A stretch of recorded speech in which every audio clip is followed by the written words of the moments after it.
Welcome to the Timeless Tales Library, where stories flow like gentle streams carrying you toward the shores of sleep. I'm Oliver, your evening companion, and tonight I've prepared a calming tale to still your wandering thoughts and escort you softly into dreams. The Timeless Tales Library flourishes through the devotion of wonderful listeners like you. If these quiet stories have wrapped you in peace, please subscribe and help us continue nurturing these restful sanctuaries. As you find your cozy corner, comment below and share where in the world you're listening tonight, and tell me of an enchanted place you'd love our stories to carry you. Perhaps the crystal caves beneath sleeping mountains, the floating gardens above silver clouds, the ancient tea houses hidden in mist-covered valleys, or a lighthouse perched on the edge of a starlit ocean. Your dreaming wishes keep our treasured library glowing with warmth. Tonight's story is about A Christmas Carol Reimagined for the Day of the Dead. Walk beside Scrooge into a garden of marigolds, flickering candles, and tender spirits, where remembrance blossoms into peace. In this tranquil tale from our Day of the Dead Sleep Stories collection, Ebenezer Scrooge discovers a mystical garden where marigold petals hold whispered memories and candlelight shimmers with the presence of beloved souls. Let this gentle journey through wonder and remembrance guide you softly into restful sleep. Now, take a slow, quiet breath. You are walking into a special place within the Timeless Tales Library, where the books have no words. This is the Library of Silent Stories, where every volume is filled with pictures, feelings, and the quiet music of imagination. Here, there are no noisy distractions, just the peaceful narrative of images and the serene feeling of a story without sound. Let your body melt into your bed, your private reading nook in this silent, peaceful hall. Release any tension in your legs, arms, and neck. The silence of the library is like a soft blanket, wrapping you in quiet stillness and letting your mind rest from the chatter of the day. Open the first book. Let the beautiful, silent stories guide your thoughts into a tranquil, wordless world of dreams. A Christmas Carol, Day of the Dead, Sleep Dia de los Muertos. Story, Scrooge and the Garden of Remembrance. The autumn evening wrapped itself around London like a soft shawl, and Ebenezer Scrooge found himself walking through streets he had never noticed before. The gas lamps cast gentle pools of golden light along the cobblestones, and somewhere in the distance he could hear the faint melody of guitars carried on the crisp November air. His footsteps echoed softly as he wandered, feeling neither hurried nor lost, but simply curious about where this unfamiliar path might lead. As he turned down a narrow lane bordered by tall iron gates, Scrooge noticed something extraordinary. The air itself seemed to shimmer with tiny points of light, like dust motes dancing in sunbeams, though the sun had long since set. These gentle sparkles drifted past his face, warm against his cheeks, and carried with them the most beautiful fragrance, a mixture of marigolds, cinnamon, and something sweetly mysterious that reminded him of his childhood, though he could not quite place what it was. The lane opened into a small square he had never seen before, despite having lived in London for more years than he cared to count. At its center stood an ornate archway made entirely of orange and yellow marigold blossoms, their petals so vibrant they seemed to glow with their own inner light. Through the archway, Scrooge could glimpse what appeared to be a garden, though unlike any garden he had ever encountered. As he approached the floral gateway, he noticed that the marigold petals were gently falling like snow, creating a soft carpet of gold and amber beneath his feet. Each petal that touched his coat or hands felt warm, as if it had been kissed by summer sunshine. The sweet, earthy scent grew stronger, mingling now with the aroma of fresh bread, vanilla, and chocolate scents that spoke of comfort and celebration rather than mourning. Without quite knowing why, Scrooge found himself stepping through the archway. The moment he crossed the threshold, the world around him transformed into something that belonged more to dreams than to waking life. The garden stretched before him in gentle rolling waves of color and light, filled with paths that curved and meandered like lazy rivers between beds of the most magnificent flowers he had ever seen.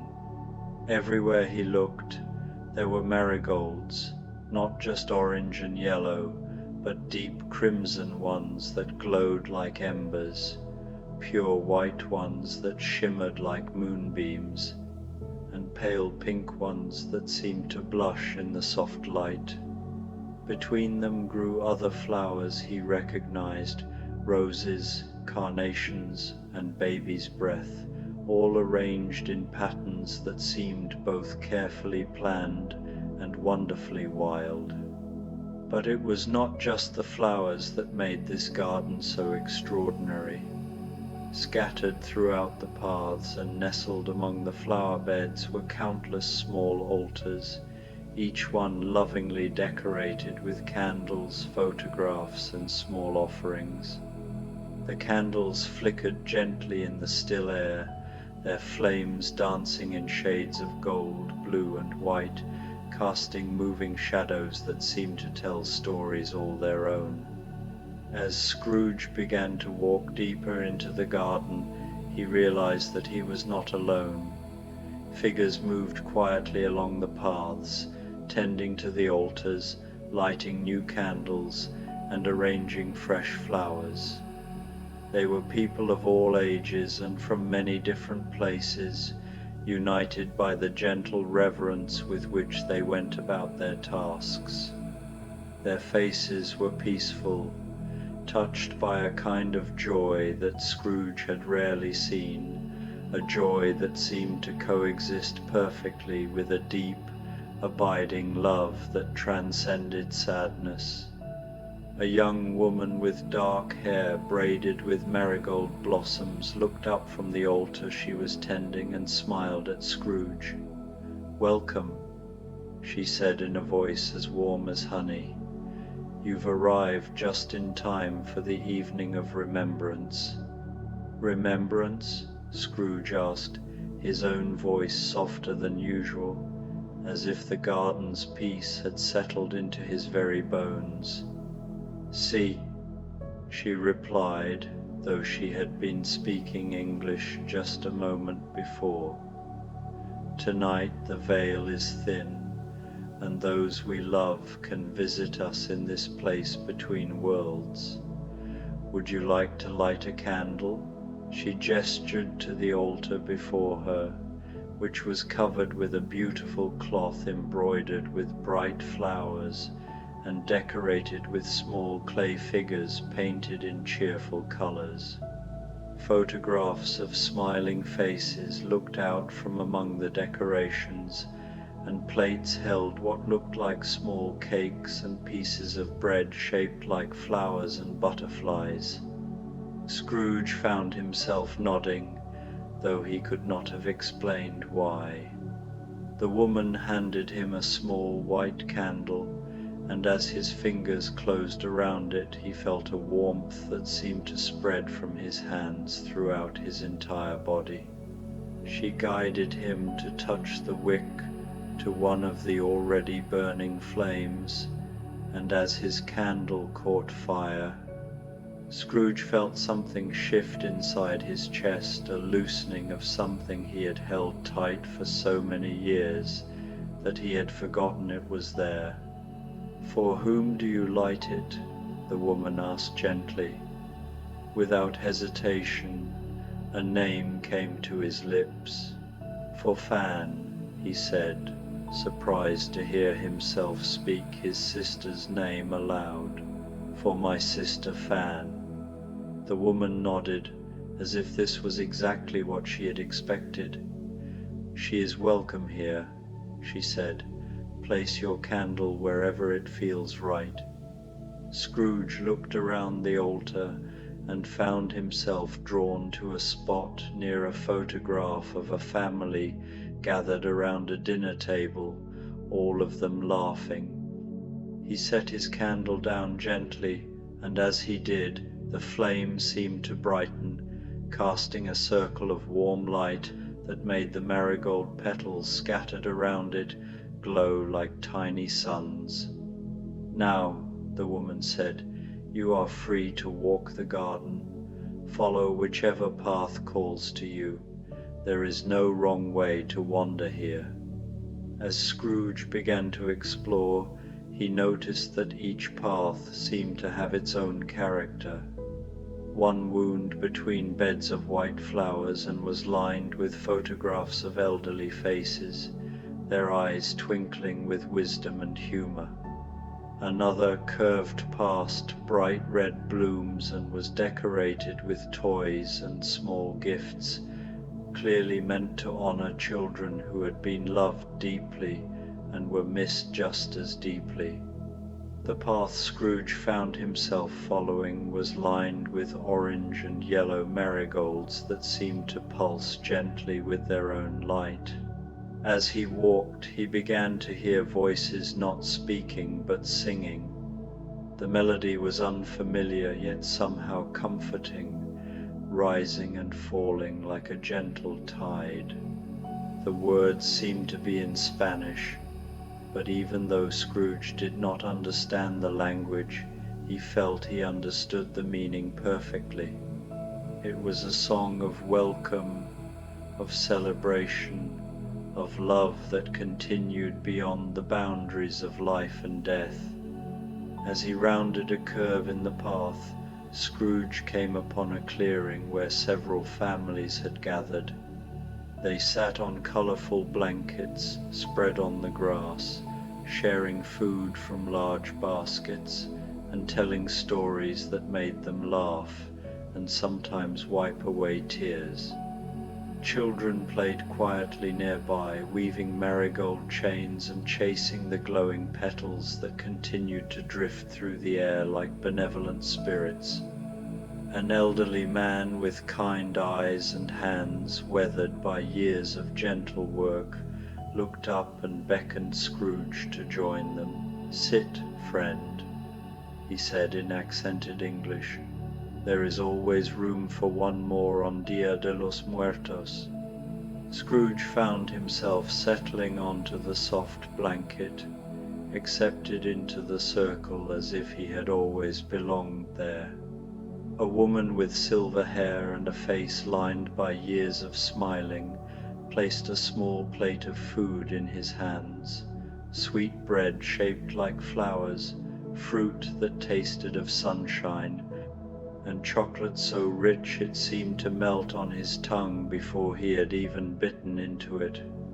"This is pan de muerto," she explained, pointing to the bread. "We make it to share with those we remember. Tonight they join us for our meal." As if summoned by her words, Scrooge began to sense other presences in the circle, gentle, loving spirits drawn by the warmth of memory and the sweet offering of food.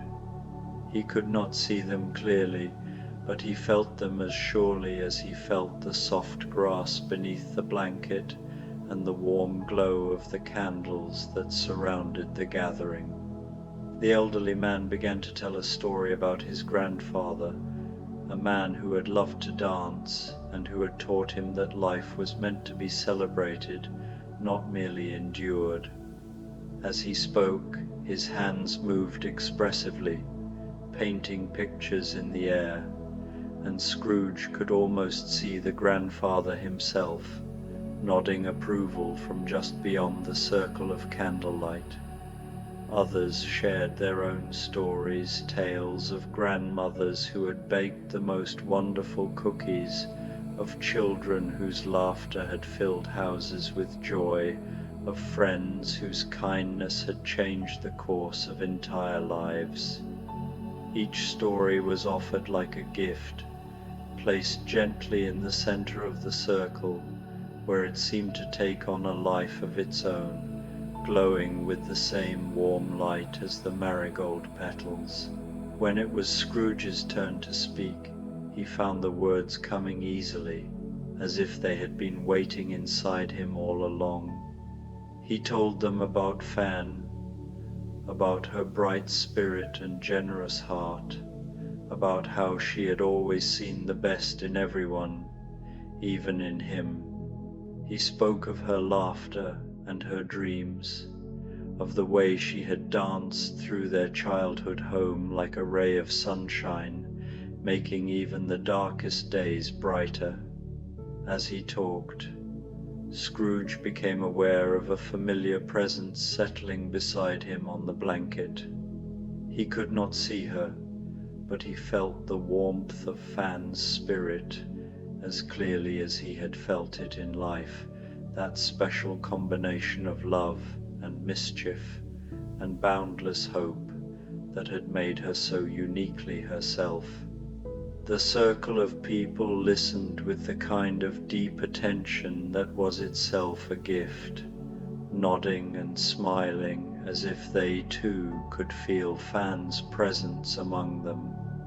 When Scrooge finished speaking, the silver-haired woman reached out and patted his hand gently. "She is here," she said simply. "She has been waiting for you to invite her back." The evening continued in this gentle way, with more stories shared and more candles lit. As the night deepened, some of the families began to pack up their belongings, but they did so without haste, as if they were reluctant to break the spell of this magical time.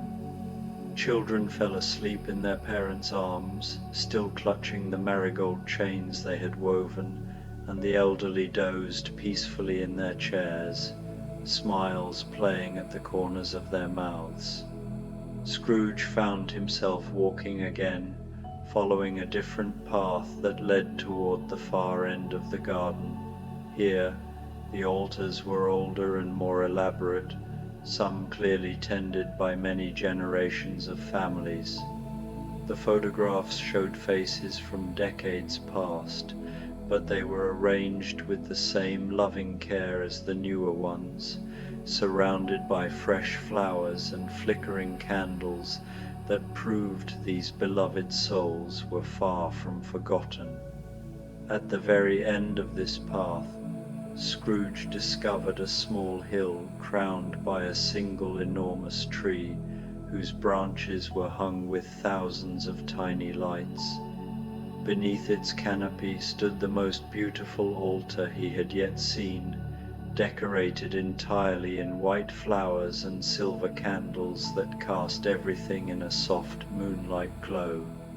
As he climbed the gentle slope toward the tree, Scrooge realized that the lights hanging from its branches were not electric bulbs, but something far more wonderful. They were memories made visible, moments of love and joy and connection that glowed with their own inner radiance. He could see laughter shared over dinner tables, hands held in comfort during difficult times, children taking their first steps, couples dancing on their wedding days, friends embracing after long separations. Under the tree sat a figure Scrooge recognized, though it took him a moment to place where he had seen her before. She was the woman from his past, the one who had tried to teach him that there were things in life more valuable than gold. Her hair was silver now, and her face showed the gentle lines that came from a lifetime of smiling, but her eyes held the same warmth and wisdom he remembered. "Hello, Ebenezer," she said, patting the grass beside her. "I wondered when you might find your way here." Scrooge settled beside her, feeling a peace so complete that he wondered if perhaps he was dreaming. "Is this real?" he asked. She laughed, a sound like silver bells. "What is real? Your love for Fan is real. The kindness you've learned to show others is real. This garden exists wherever love creates a space for remembrance and celebration." They sat in comfortable silence for a while, watching the lights dance in the tree above them.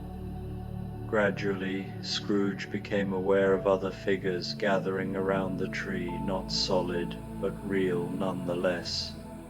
He saw Jacob Marley as he had been in life, before greed had twisted his features, laughing with the same joy Scrooge remembered from their boyhood friendship.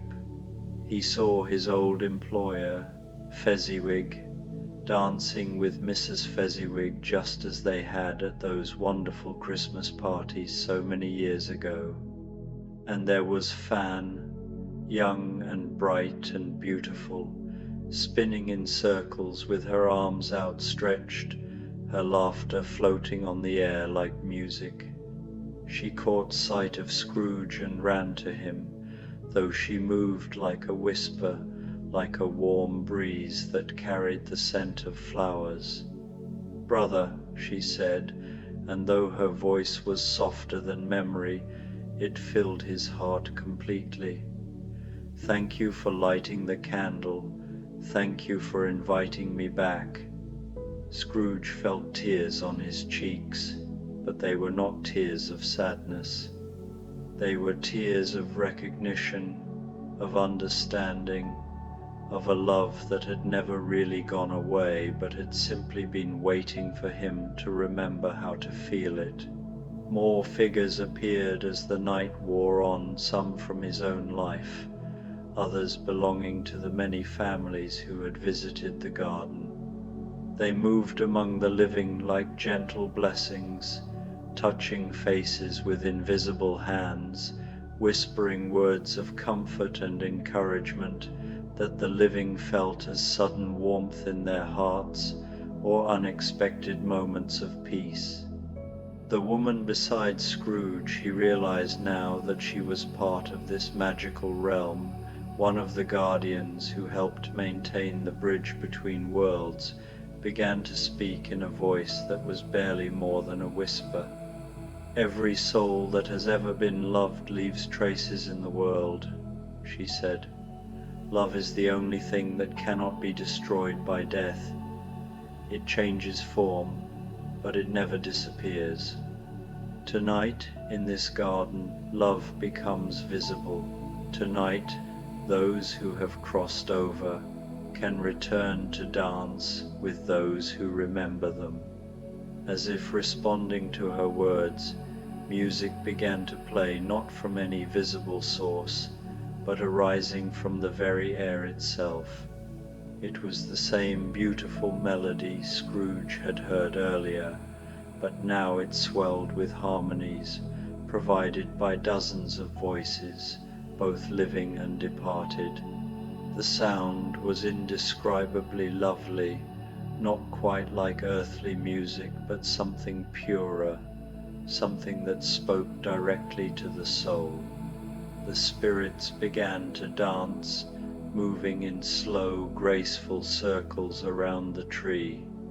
They were joined by some of the living visitors to the garden, who seemed to sense their invisible partners and moved with them in perfect harmony.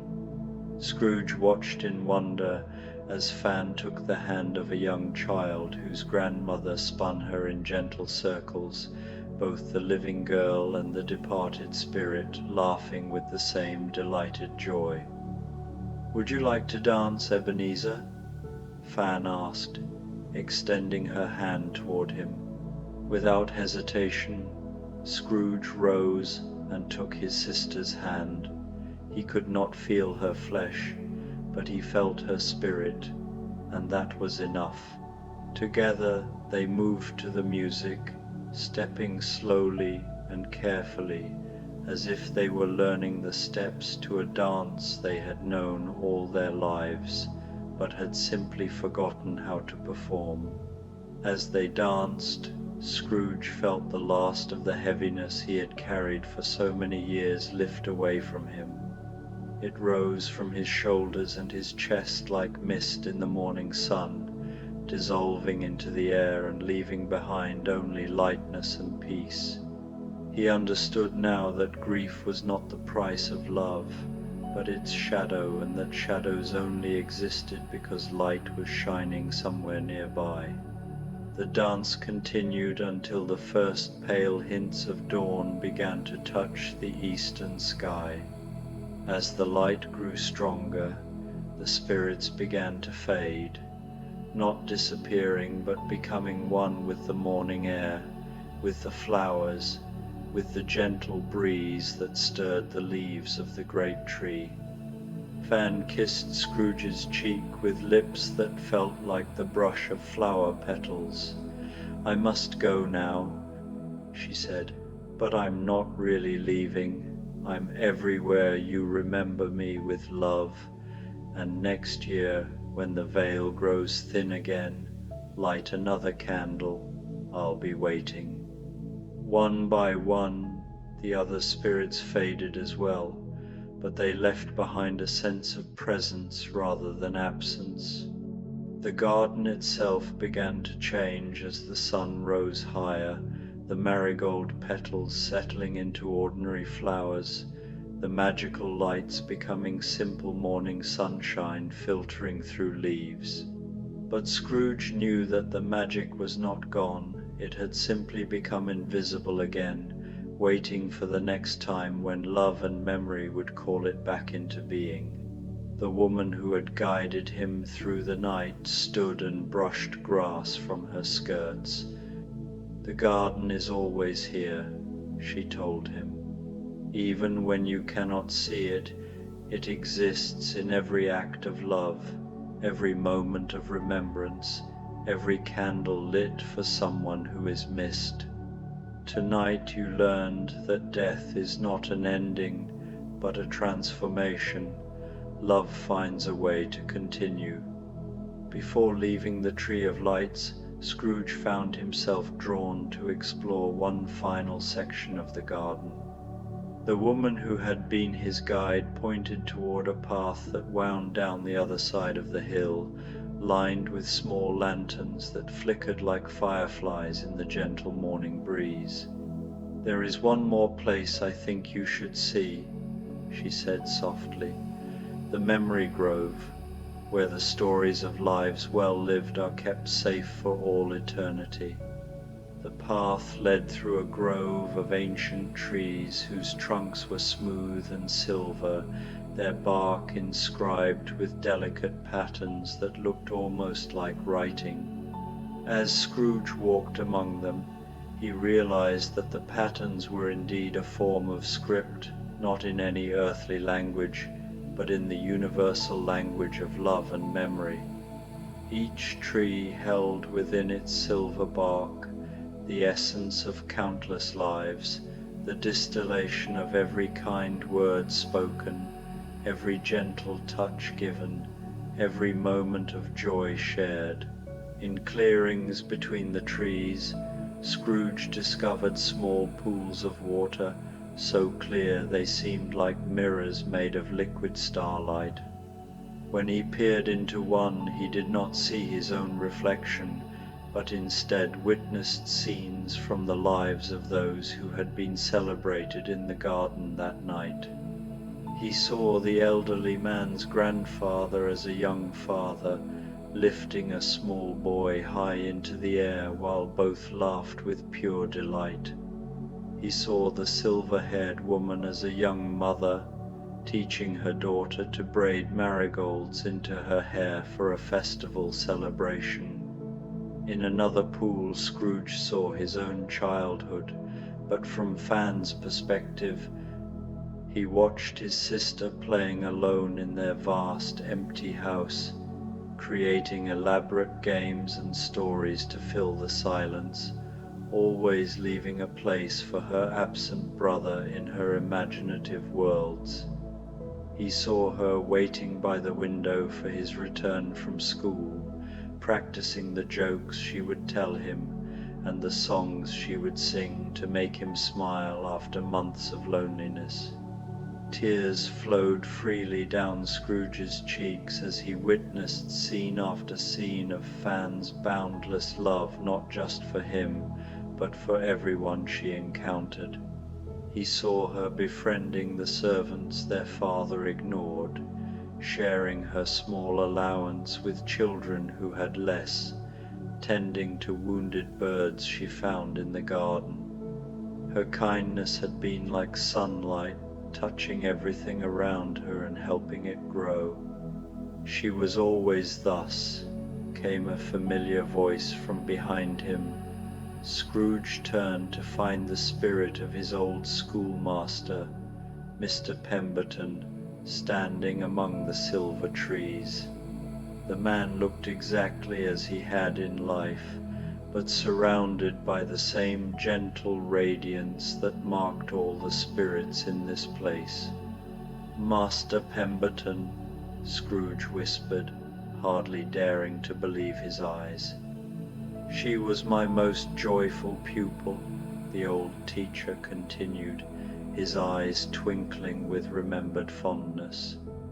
"Not because she was the cleverest, though she was certainly bright, but because she approached every lesson, every challenge, every new day as an adventure waiting to unfold. She taught me as much as I ever taught her." They walked together deeper into the grove, where Scrooge discovered that the trees grew in patterns that told stories.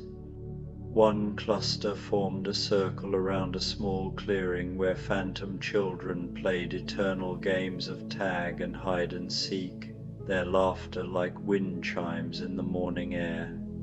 Another group of trees had grown their branches together to form a natural cathedral where couples who had loved deeply could walk hand in hand through all eternity. "This is where love comes to rest," Mr. Pemberton explained, "not to sleep, but to continue growing in new ways. Every act of kindness, every moment of compassion, every instance of forgiveness plants a seed here. Over time, those seeds become these trees, these pools, these sacred spaces where the best of human nature is preserved forever." As they walked, Scrooge began to notice that some of the trees bore his own name, inscribed in their silver bark, not many, but a precious few. These marked moments when he had, despite his best efforts to remain hard-hearted, allowed kindness to slip through his defenses. The time he had given coins to a street musician whose song reminded him of Fan. The afternoon he had defended a young clerk from an angry customer's verbal abuse. The evening he had sat with old Mrs. Wiggins when she was ill, bringing her soup and reading to her from her favorite book. "You see, Mr. Pemberton said gently, "your heart was never truly closed, Ebenezer. It was only frightened, hiding behind walls of gold and gruffness. But love always finds a way through, doesn't it?" At the heart of the grove stood one tree larger and more magnificent than all the others. Its silver trunk was so wide that 20 people holding hands could not have encircled it, and its branches stretched so high they seemed to brush the very stars. This tree's bark bore no inscriptions, but instead glowed with a warm, pulsing light that seemed to breathe with the rhythm of a great, cosmic heartbeat. "The tree of all love," Mr. Pemberton said reverently. "It grows from every loving act that has ever been performed, every kind word that has ever been spoken, every gentle touch that has ever been given. It is the source and the destination, the beginning and the end of all that makes life beautiful. Scrooge approached the great tree and placed his hand on its warm bark. The moment his palm touched the silver surface, he felt connected to every soul he had ever encountered, every heart he had ever touched, however briefly. He felt fans' love flowing through him, but also the love of parents for children he had never met, the devotion of friends separated by oceans, the tenderness of lovers who had found each other against all odds. It was overwhelming and peaceful all at once, like being embraced by the entire universe. In that moment, Scrooge understood that he was part of something infinitely larger than himself, a vast network of connection and care that spanned not just the living world, but all the realms of existence. Every being that had ever loved or been loved was a thread in this cosmic tapestry, and removing even one thread would diminish the beauty of the whole. "I never knew," Scrooge whispered, his voice filled with wonder. "I never understood how connected we all are." "Most people don't," Mr. Pemberton replied kindly. "It's too large to see from within it, like trying to perceive the shape of a forest while standing among the trees. But sometimes in moments of grace like this, the veil lifts, and we catch a glimpse of the magnificent pattern we're all part of." As the morning light grew stronger, Mr. Pemberton began to fade, but his voice remained clear and comforting.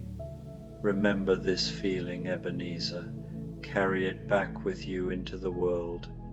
Let it guide your days and warm your nights. And know that whenever you act from love, whenever you choose kindness over coldness, you add another line to the great story being written in these silver trees." Scrooge remained by the tree of all love for a long while, absorbing the peace that radiated from its ancient trunk. Gradually, he became aware of other spirits gathering around the tree, not to bid farewell, but to offer blessings for his journey back to the world of the living.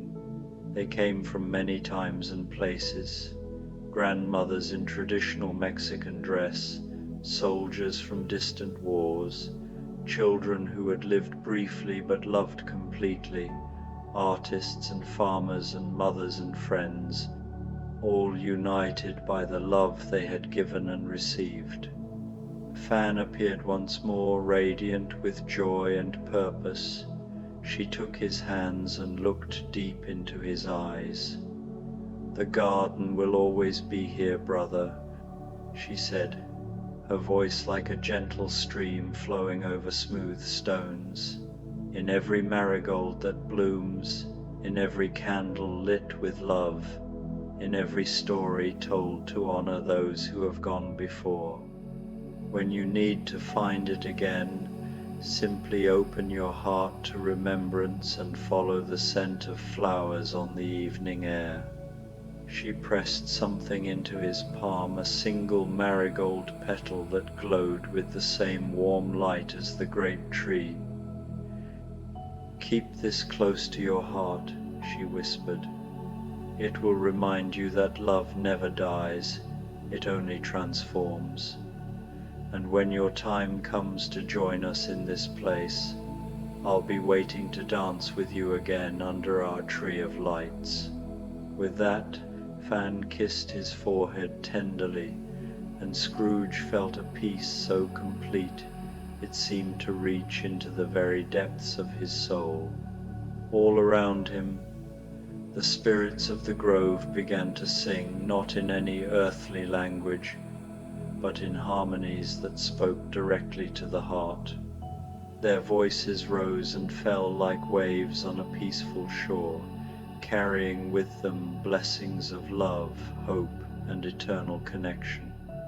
As the song reached its crescendo, the grove began to shimmer and fade, like morning mist touched by the first rays of sunlight.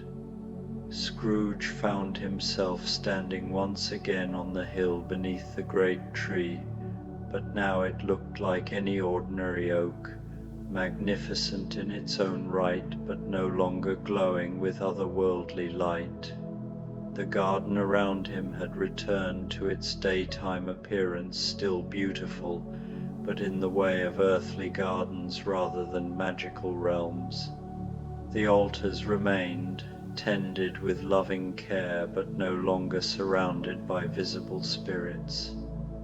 The marigolds still bloomed in brilliant profusion, but their petals no longer glowed within a fire. Yet Scrooge could feel the presence of all he had witnessed just beneath the surface of the ordinary world. The magic had not disappeared, it had simply become invisible again, waiting for hearts open enough to perceive it. In his pocket, Fan's glowing petal pulsed gently against his chest, a tangible reminder that the boundary between worlds was thinner than most people imagined. As Scrooge walked back through the garden, now an ordinary park, he found his pockets filled with glowing marigold petals, gifts from the spirits he had met. He paused at several altars, leaving a petal at each one, a prayer for a father's children, a wish for a grandmother's stories to live on. Each gift felt natural and right, as if he were finally learning the true purpose of wealth, to share, not to hoard. The petals seemed to multiply, ensuring his pockets were never empty. Passing through the garden gate, Scrooge felt a new warmth. London's streets looked the same, but he had been transformed. He walked home slowly, savoring the memory of Fan's laughter and the feeling of dancing under a tree made of love. Along the way, he began to notice things he had never truly observed before: a mother humming to her baby, an old man feeding pigeons, two children sharing an apple. These small acts of love seemed to glow with a gentle light, and he realized the magic of the garden was everywhere, visible to those who had learned to see with the eyes of love. Reaching his house at dawn, Scrooge paused on his doorstep with a new appreciation for his neighborhood. He saw how a neighbor tended her window boxes, and how a young boy helped an elderly woman with her shopping. For the first time, he saw his street not as separate buildings but as a community. He climbed to his room and watched the sun rise over London, seeing the city's millions of lives as a vast symphony. As he finally settled into bed, Scrooge smiled. He could still smell marigolds, and Fan's presence lingered like a gentle blessing. For the first time in years, he fell asleep not to escape the world, but to rest peacefully, surrounded by love. In his dreams, he danced under the Tree of Lights, walked through the memory grove, and witnessed acts of kindness rippling outward like circles in water. He found the truth the garden had taught him. Love is the thread that connects all hearts, all lives, all moments, weaving them into a tapestry so strong that not even death could tear it apart.